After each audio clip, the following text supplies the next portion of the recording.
Hi everybody, how you guys doing? I'm doing alright. Alright, so I saw this one, and I don't usually put these out, but I kind of wanted to talk about this for a minute. Spending time in the sauna has similar effects to exercise may extend your life, study shows. I would say it has similar effects as exercise so long as you exercise.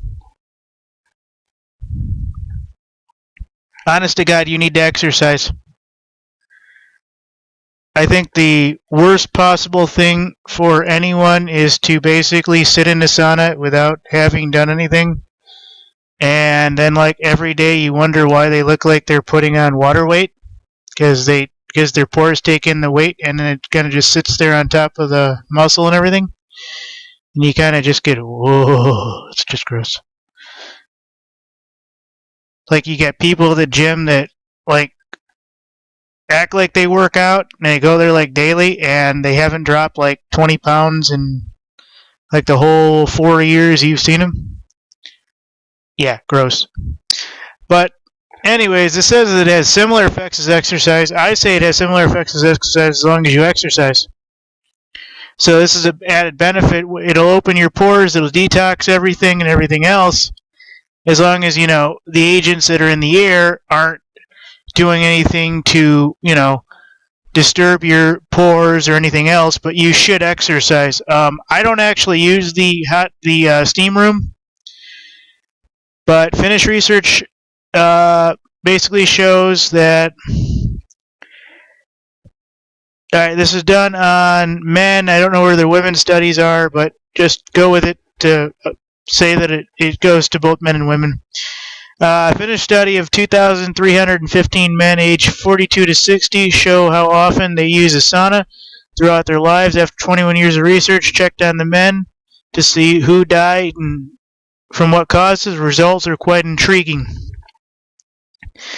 The similar direct correlation between using a sauna frequently and a healthier life are synonymous. Saunas are examined by Finnish. I'm sorry. Alright, whatever. So basically, the Finns decided to examine why. Registering temperatures between 80 and 100 degrees Celsius are typically containing dry air. Men that had 4 sauna sessions per week were 40% healthier than those that went twice a week, though the ones that went twice a week still received some extreme cardiovascular benefits. So I like this study. I think it's great, but in order for this to work, you really should have it in you to get up and exercise. Because if you basically... Alright, I messed up. You guys know that. And I kind of look at everybody nowadays, and you see all these people that have like 60 pounds worth of fat, and they walk into a pool or something and they do like 10 laps, and you wonder how the hell they can even do any of that being that large, and you kind of almost want to take a scalpel and just start cutting away the fat because they look that bad. I mean, literally, it should be a crime to be that large. Literally. I mean, we're talking about the people with rolls of fat and everything. I mean, just the really freaking gross people. And saunas help everyone, but you should exercise, you should cleanse yourself, you should do whatever you can. Everybody can always do something. There's a study coming out in, God, I forget what countries it was, where they're starting to implement child protection laws against people who are like more than moderately obese because they obviously cannot live a healthy lifestyle and a healthy social life, and to teach that to another and to be brought up in a household where that's actually realized and actuated. Just like, and get this, I heard this coming out of like, I don't know, it was somewhere like Norway. And I think it's even being implemented in 1 or 2 states in Australia.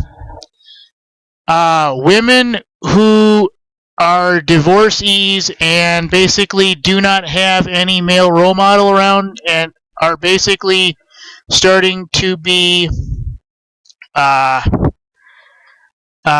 against, I guess, by the law, because basically when it comes to having raising male children, because the feelings of the state and the government is that if the women can't keep a man, then they have no business trying to raise a man.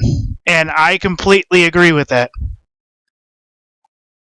And it might just be an individual case, folks. But the way that goes back to the sauna and exercise and everything is that basically it's a similar effect. And this is just things coming out of the world that we live in, folks, where exercise is almost becoming a human right that must be done. I do my part with or without a gym. Doesn't matter really what it is. But, I mean, the world is getting to a point, folks, where it is so crucial that you look the best you can, as long as you can, for every amount of time that you can. And basically, you know, there's now going to be consequences. I know I've heard that even with our U.S. healthcare situation, that obesity was going to start to be punished by, if you go in and you have a BMI over X, that you were going to start getting fined for it.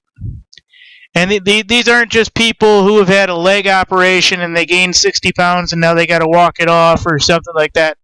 This is going to be people who, from the time they've been little to the time they've been old, are fat, overweight, don't do this, don't do that, and then basically gorge on the foods and stuff.